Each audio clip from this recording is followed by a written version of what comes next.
Okay, here's the scenario. You're feeling kind of meh about life, and you find yourself scrolling and scrolling and scrolling and scrolling and scrolling and scrolling.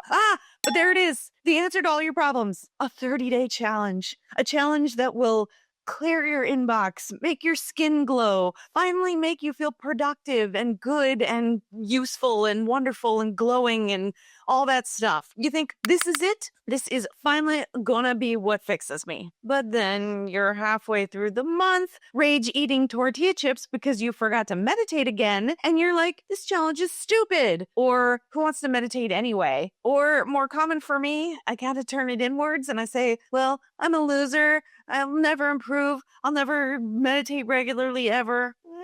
It's probably more nuanced than that. Welcome back to the channel, my productivity pals. In today's video, we're going to take a look at 30-day or whatever day challenges, those self-improvement challenges, but we're going to do it a different way. Here at You ToDo You, we investigate, we get curious, we bring self-compassion and gentleness to the party. We reflect, we dive into the details of our productivity experience to see what's going on for us. So we'll talk through what is good about these 30-day or whatever day challenges and what can be harmful and how to adapt them to actually work for you. We're going to take what could be a setup for yet another failure and turn it into something that actually does some good in your life. Before we dive into the meat of this, let's quickly define what I'm talking about with these challenges. These are things like 30 days to a better budget, 21 days to plant-based eating, 30 days of meditation, 30 days of decluttering, taking a photo every day for a month, Christmas Advent season of knitting, or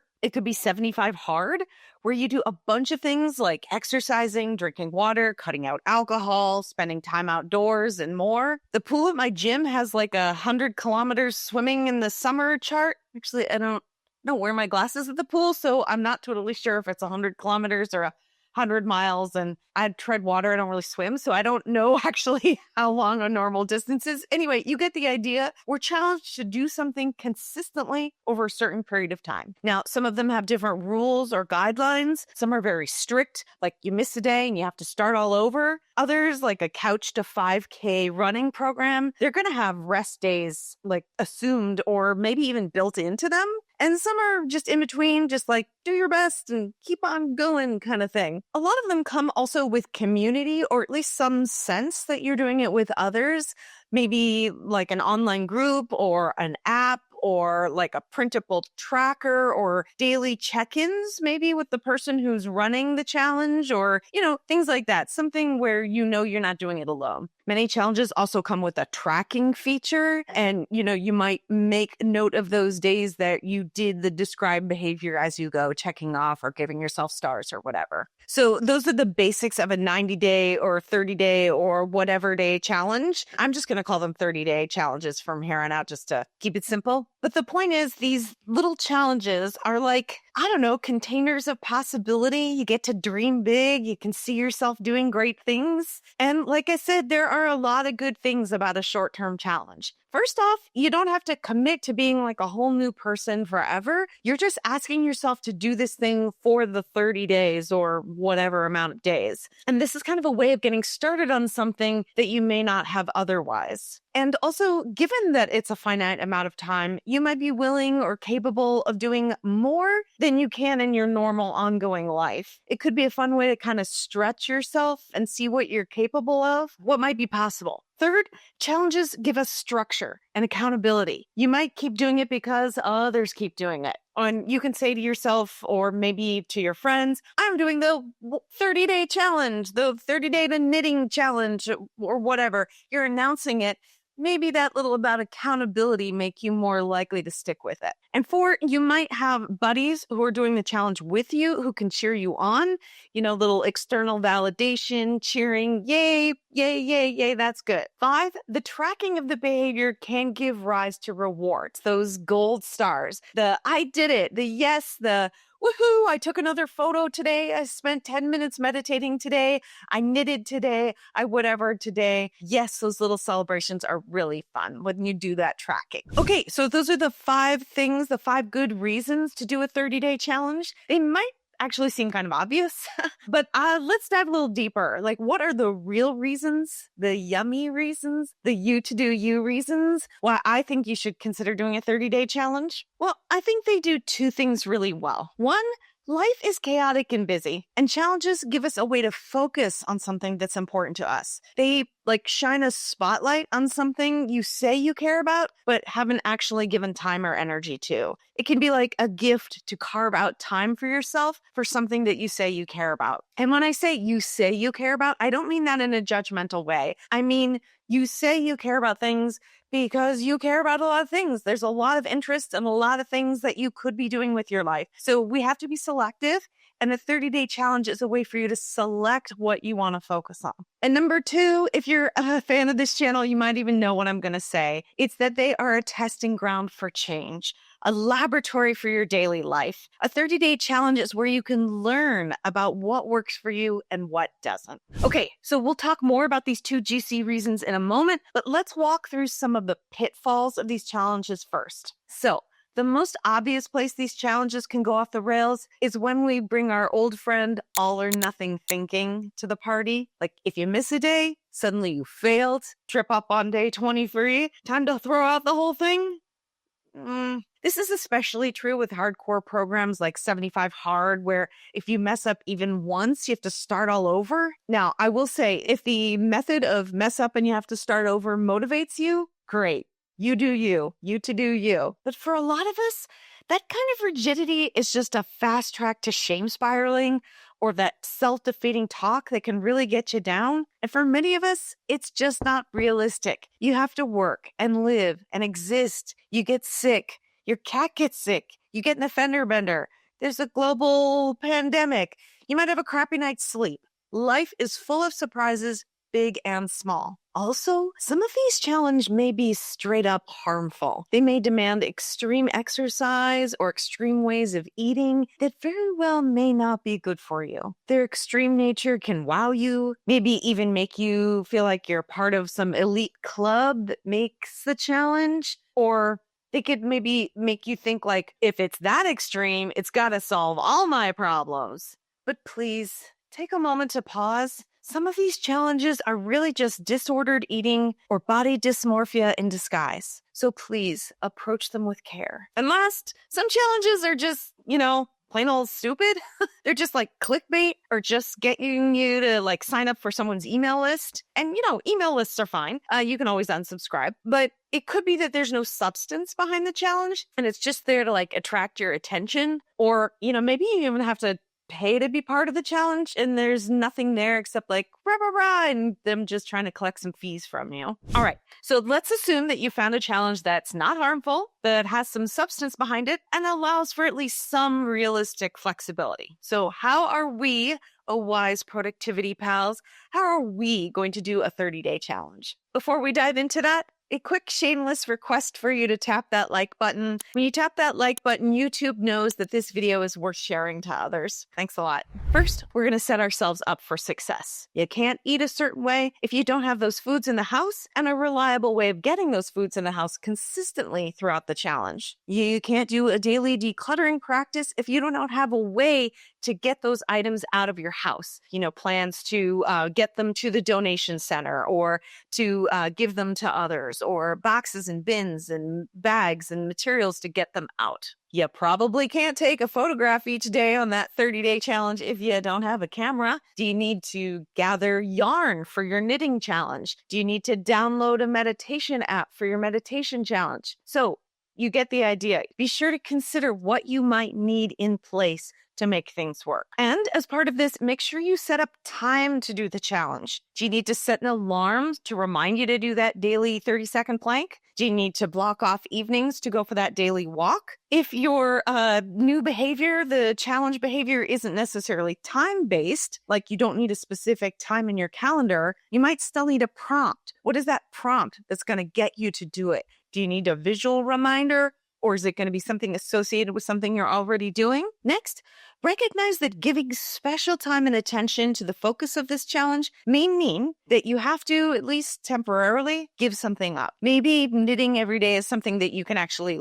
layer on top of your existing TV watching. Great, no problem. But if you're going to go to the gym every day, you might need to wake up early. And waking up early means going to bed early. And going to bed early means watching 2 fewer episodes of your favorite show. Or I'm going to say meditate for 15 minutes a day. I need to find where that 15 minutes is going to come from. Or let's say if I'm going to do a photography walk every day, do I still have time to play video games with my friends for as long as I used to? And in some of these cases, you may not give up something specific, like you might just end up scrolling a little bit less on social media to make the time, or you just find a way to fit it in. But the point is, I want you to expect something to shift. Something's going to need to give if you want to give your focus to this challenge. So you might want to mentally prepare for that. Next, my favorite part, we're going to put our scientist hats on. It's almost as if there were two of us doing the challenge. The one knitting those 10 rows a day and the one who's observing what's happening. That scientist, the observer, is going to ask questions and take notes. These can be mental notes or literal notes. I do that. I keep a journal of what happened. Or, if you're using a tracker to give yourself those gold stars or checking off your successes, you could expand that tracker to leave space for comments and thoughts and reflections. Whatever works for you works for me. Here's what I journal about and what I recommend. What didn't work and why. Now,